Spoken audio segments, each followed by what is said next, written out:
Here are some types of travel that I underrated until I tried them. There are so many different ways to travel, and quite frankly, up until the past couple years, I've been very much stuck in a rut of solo travel, budget travel. Yeah, we'll stick with that. So, the first type of travel that was so underrated, or I underrated it until I tried it, was all-inclusive resorts. I hadn't tried one until pandemic, actually. And I always kind of avoided them because I was like, no, if I'm gonna go somewhere, I want to see things, I want to be on my own schedule, and I don't need all the frills and the lace and the I guess like the comforts and stuff. I wouldn't say I was go go go, but it was definitely like I wanted to be out and I wanted to be doing things, and I didn't want to just like be in one place by the pool all the time. And the funny thing is, a little bit of backstory. As we all know, the pandemic hit in 2020, the world shut down. We all had a very rough time in different ways. 2020 was not going to be a good year for me, regardless of the pandemic. I'd already had a rough start to the year before the pandemic hit and shut the world down. So uh, it got to a point where I just wanted to like basically run away and escape because I couldn't do that anymore. I couldn't travel. And the easiest, most accessible way for me to do that was to run away to a family owned timeshare style resort that the family has in Mexico. Mexico was still open at the time. And that's what I did. It was all inclusive. I'd never been to an all inclusive and showed up, absolutely fell in love with it. I loved that I was in one place. I loved that everything I needed was there whenever I needed it. I could get food when I wanted. I could sit outside. I could sit by the pool. There was activities going on. If I wanted to sit on the beach with a pina colada in my hand, I could. Don't think I actually did that trip, but regardless, it was such a wonderful escape that I suddenly understood why people love all-inclusive resorts so much. I've been back at multiple times since, and we'll definitely continue to experience more of them. Hopefully, in the world and around the world and in the future. Yeah, super underrated. Had no idea until I did it. And the second thing that I think is super underrated are cruises. Now, I'm going to split this into two categories because there's so like your I will say stereotypical cruise where you're on a big ship and like there's a bunch of stuff to do. There's pools and activities for the family and bars and theater performances and all sorts of other stuff. There's amazing amounts of things you can do on a cruise ship. Cruises are super cool. I haven't done a cruise like that in a very long time. I'll be completely honest. But they're just so fun. I love the fact that you get on a ship and everything is self-contained. You don't have to move your stuff from one place to another. You show up, you check in, they take your bags, they put the bags on the ship, they take your bags off the ship. You can unpack, you can basically live your life. I think that's super underrated. I know people that have never cruised, and I'm like, you should go cruise. It's super affordable. It's accessible. It doesn't have to be a long trip. It can be an extended weekend trip. They're just so easy and they're so fun. And I don't really have anything bad to say about them. I've had poor experiences on cruise ships. Do not get me wrong. I've had food poisoning and that was not fun. I was young and I still remember it. But I've also had good times on cruise ships. The last cruise I took was to Alaska. Absolutely beautiful. Loved it. Enjoy it. We had horrible weather. And thank goodness no one could seasick. There you go. There's that. But I said I was splitting the category. There's also different types of cruises. So there's big ones like that, but there's also smaller ships that have less capacity. Those fall into the category of like expedition ships. Like say like long boats, downriver cruises, or just cruises that are on ships that are smaller and meant to have that more intimate experience. The most recent one I've done was an expedition to Antarctica. The next one I'll be doing is an expedition to the Arctic.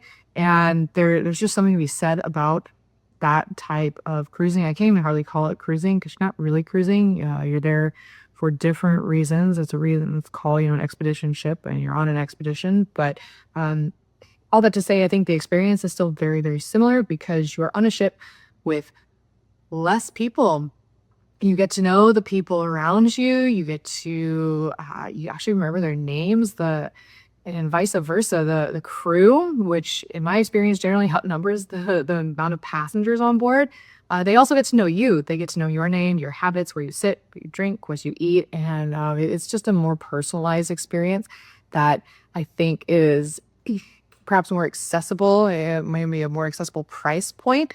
I'm sure people get that experience at higher price points and they pay for that. I'm not in that category of luxury travel. I'm very much just like affordable, uh, make the dream work travel still. Maybe someday I'll experience luxury, but for today, that's where I'm at. And it's such a cool experience. I think people are more likely to talk to people, put their phones down. That was certainly the case before things like Starlink and the internet was a thing.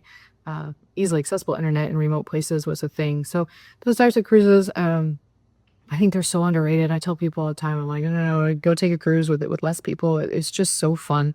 There's different offerings on those types of cruises, especially an expedition ship. There's usually scientists on board. There should be scientists on board, and they give lectures. And you have an expedition team with guides, and they're outdoors men and women, and they just are so incredibly knowledgeable about the environment you're in, the animals, and photography. And I've been on an expedition ship with an art. Their resident artist was a watercolorist, and so she gave a class on watercoloring. It's just absolutely amazing. So I think those are super underrated and maybe not something that are on people's radar a lot.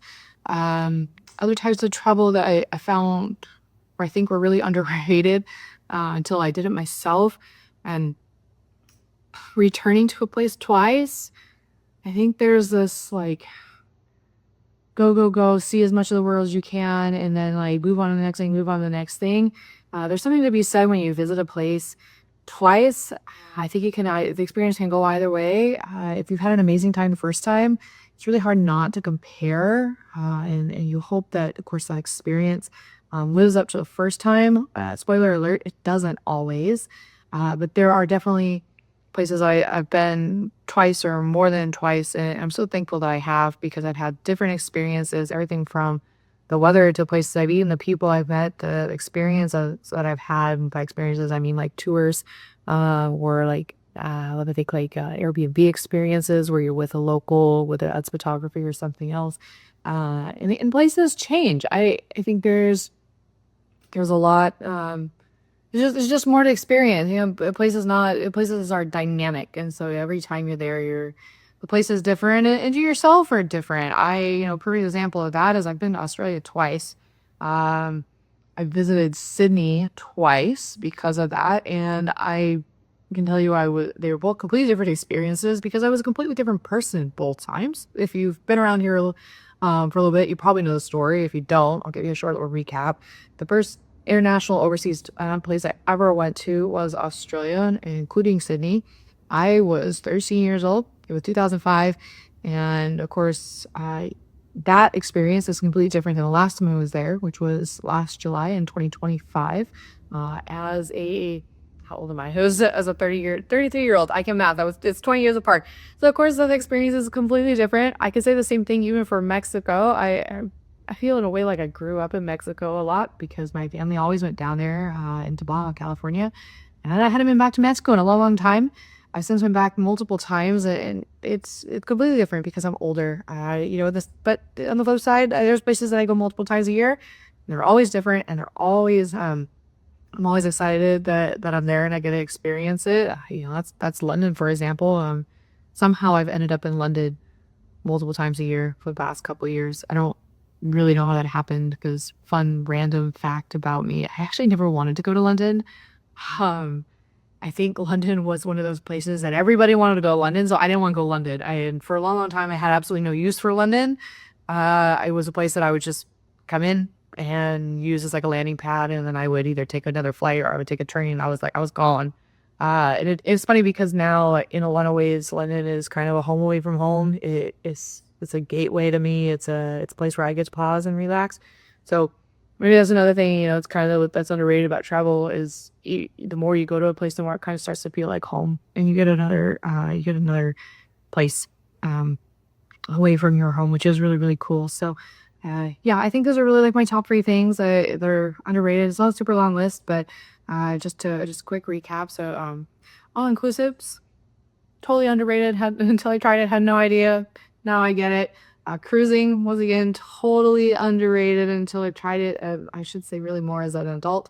Yeah, totally underrated. And I will say, especially as a solo traveler, I'm looking forward to the industry getting more and more on board with options for solo travelers without single supplement because I really think it's an untapped market. And yeah, and also just returning to places twice, super cool. Highly recommended. So yeah, okay. All that to say, I will stop jabbering. I have a tendency to start jabbering and randomly saying things. So yeah, I'll catch you on next one. Bye.